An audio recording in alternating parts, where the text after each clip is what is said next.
আসসালামু আলাইকুম। আদনান ডেয়ারি থেকে আমাদের এই গাভীটা দেখতেছেন। এই গাভীটার বর্তমানে দুধ আছে 20 লিটার। আমরা গাভীটা ছেঁকতেছি। দেখেন গাভীটার যে নিচে যে বালতিটা দেওয়া আছে, দেখেন এটা কিন্তু 20 লিটারের বালতি। অলরেডি বালতিটা বোঝা হয়ে গেছে। তো গাভীটা দেখেন ধারাগুলো এত সুন্দর।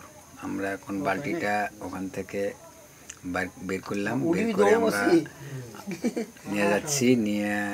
নিয়ে যাওয়ার পরে আমাদের যে ওইটা গাভী ছেঁকার পর আমরা এখন আর একটা গাভী ছেঁকতেছি। এই গাভীটারও বর্তমানে দুধ আছে 20 লিটার। গাভীটা আমরা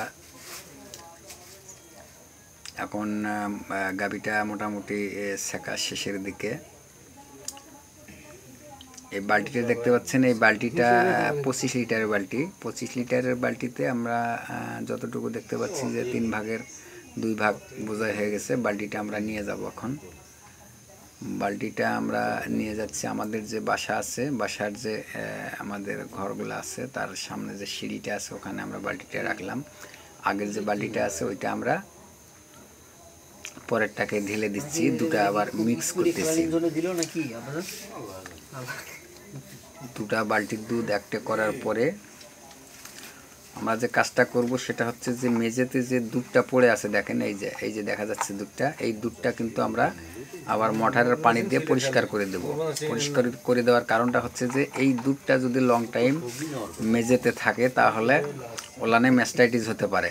কেন ম্যাস্টাইটিস হতে পারে সেটা হচ্ছে যে ওলানের যে ছিদ্রগুলো আছে এগুলো যখন গরুটা যখন শুবে তখন এই যে গাভী ছেঁকার সময় যে দুধটা মেঝেতে পড়েছিল এটা বাঁটের ছিদ্র দিয়ে ভিতরে যেয়ে ম্যাস্টাইটিস হতে পারে। সেক্ষেত্রে আমরা গাভী ছেঁকার পরে আমরা যে কাজটা করি সেটা হচ্ছে মোটরের পানি দিয়ে ওলানটা এবং মেঝেটা আমরা সুন্দর করে পরিষ্কার করে দেই।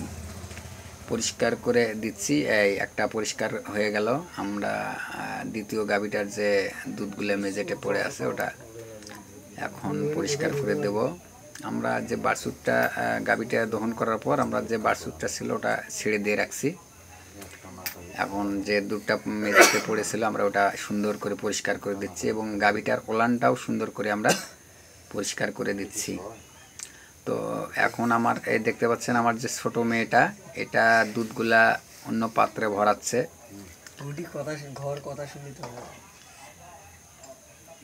দেখেন আমার এটা ছোট মেয়ে, এ হলো রহিমা। এ কাজে খুব পারদর্শী। এখন সে দুধগুলা অন্য এই যে দুধগুলো দেখতে পাচ্ছেন এগুলো সব আমাদের গাভীর দুধ। আমরা এখন দুধগুলো সবগুলো ভরা শেষ হওয়ার পরেই আমাদের বাসায় কোম্পানির গাড়ি চলে আসবে। ওই যে দেখতে পাচ্ছেন আদনান ওখানে দরজাতে ঘোরাঘুরি করতেছে, ও আমার ছোট ছেলে। ওর নামে আমাদের ডেইরি খামারটা, মূলত ওর নামেই। আমাদের 15 লিটার অলরেডি হয়ে গেছে। আবারও 5 লিটারিতে ভরাচ্ছে আমার ছোটো মেয়েটা। মোটামুটি সবগুলা হয়ে গেছে। আমি এখন দুধ নিয়ে আমাদের কোম্পানির গাড়ি, প্রাণ কোম্পানির গাড়ি অলরেডি চলে আসছে। আমরা আমার ছোটো ছেলেটা আদনান, এই আদনান ডেইরি নামে আমাদের এই চ্যানেলটা। আদনানও 5 লিটার দুধ হাতে নিচ্ছে। সে ব্যাকা হয়ে গেছে একবারে, দেখেন সে হাঁটতে পারতেছে না। তো আমরা দুধগুলা নিয়ে যে এক জায়গায় রাখলাম। দেখতে পাচ্ছেন আদনান দুধগুলা সুন্দর করে আদনান সারিবদ্ধ করতেছে। এই যে দুধ যে ভাই আমার ঢালতেছে সে হচ্ছে প্রাণ কোম্পানির লোক। পাশাপাশি তাকে সহযোগিতা করছে আরেক ভাই আমাদের। এই যে যে ছেলেটাকে দেখতে পাচ্ছেন এই আমার ভাতিজা। এখন দুধগুলা দেওয়া শেষ। আমরা এখন বইগুলাতে